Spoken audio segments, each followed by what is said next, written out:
Psalm 13 verses 1 to 2 declares, "How long wilt thou forget me, O Lord? Forever? How long wilt thou hide thy face from me? How long shall I take counsel in my soul, having sorrow in my heart daily? How long shall mine enemy be exalted over me?" There are certain mornings, and honestly, more nights than I care to confess, when I open my Bible and it feels less like reading someone else's sacred poetry and more like overhearing the private ache of my own heart. Psalm 13 has always struck me that way. It reads like someone peeled open their ribcage, poured out every buried fear and hidden heaviness, and let the words spill without polishing them up first. It begins with a question so naked and trembling that it almost feels wrong to whisper aloud. How long? The first time I lingered over this psalm, I didn't picture King David sitting on a carved throne or scribbling words from a palace chamber. I imagined a tired person, someone like me, hunched over in the quiet moments nobody sees, praying through clenched teeth, trying to hold on to faith with hands that feel like they're slipping. Those opening lines feel like sinking into deep water you didn't choose to fall into. How long wilt thou forget me, O Lord? How long wilt thou hide thy face from me? I used to think I wasn't allowed to speak to God like that. I imagined I needed to walk into His presence with a steady voice and clear eyes, as though a holy God needed me tidied up before He would listen. But life has a way of tearing through our neatly packaged beliefs. Loved ones get sick. Prayers go unanswered longer than we expect. Loneliness sits down beside us and refuses to leave. And Psalm 13 quietly reminds me, the Lord is not offended by the truth of my soul. David is not posturing here. He is not delivering a sermon or composing a hymn for the choir loft. He is bleeding truth, the way only someone who has run out of strength learns to do. His cry echoes so many whispers I've tried to bury. God, where did you go? Do you see what is happening? Did you forget your promise to stay near? Am I supposed to carry all of this alone?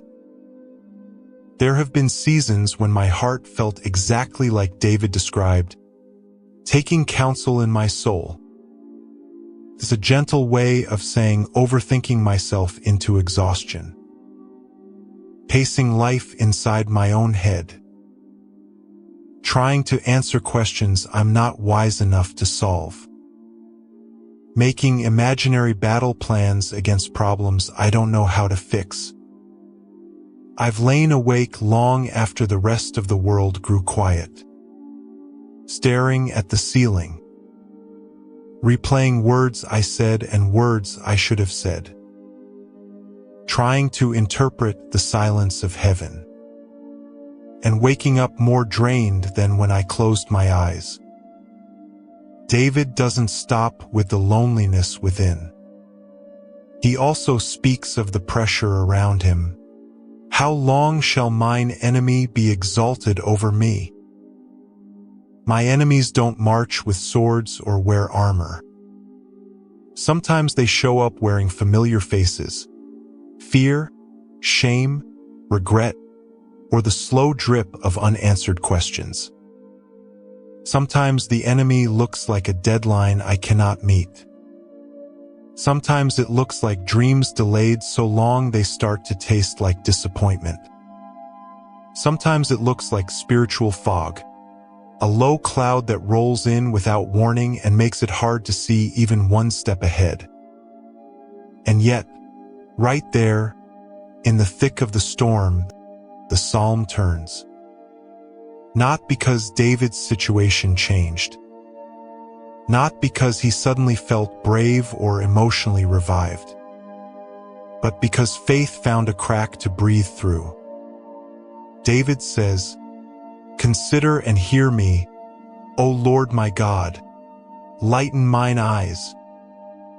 That phrase pulls my heart straight forward to the promise Christ offered centuries later when he said, "I am the light of the world.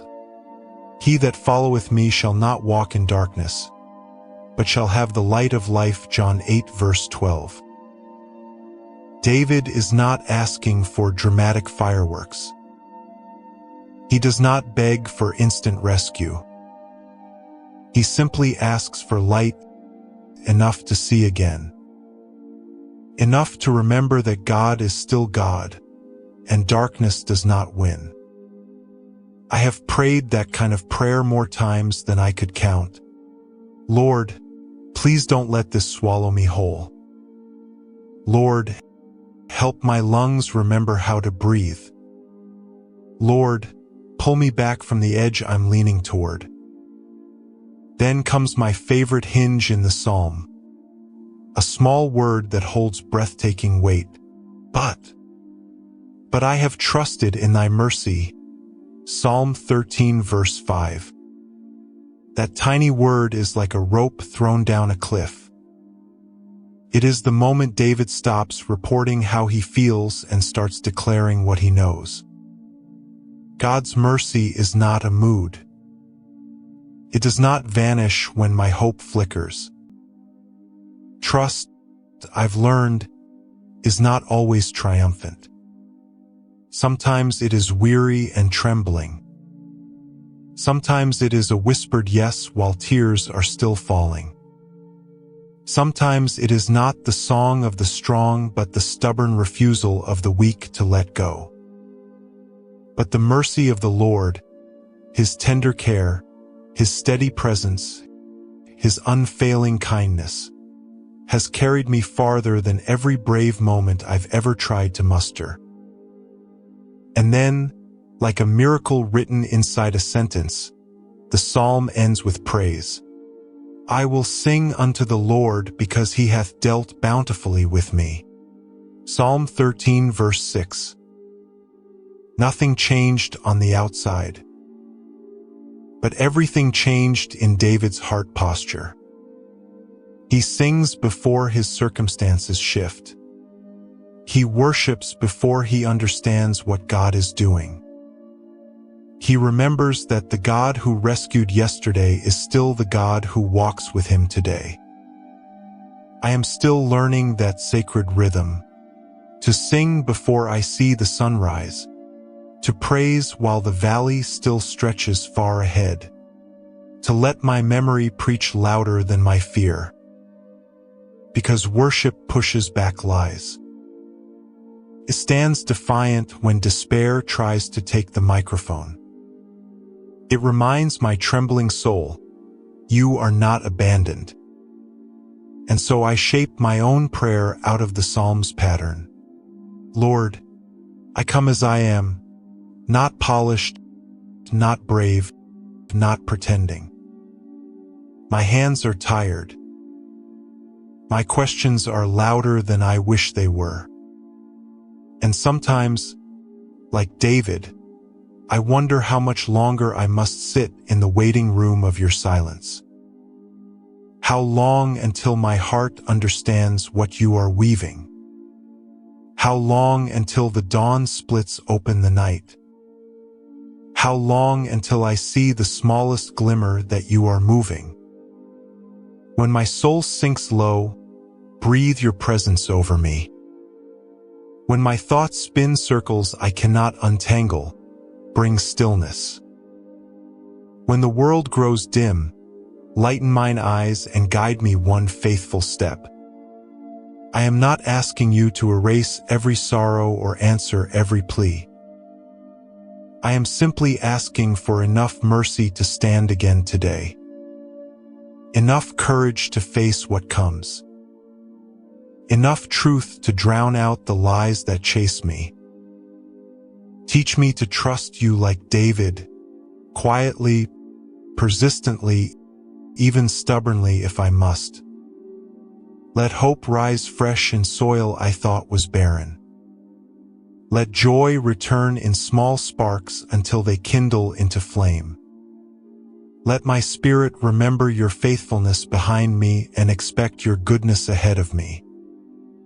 Give me a song, even if it begins as a trembling whisper, a song that reminds my heart you are near, a song that throws praise like stones into the dark, a song that declares your mercy is bigger than my weakness.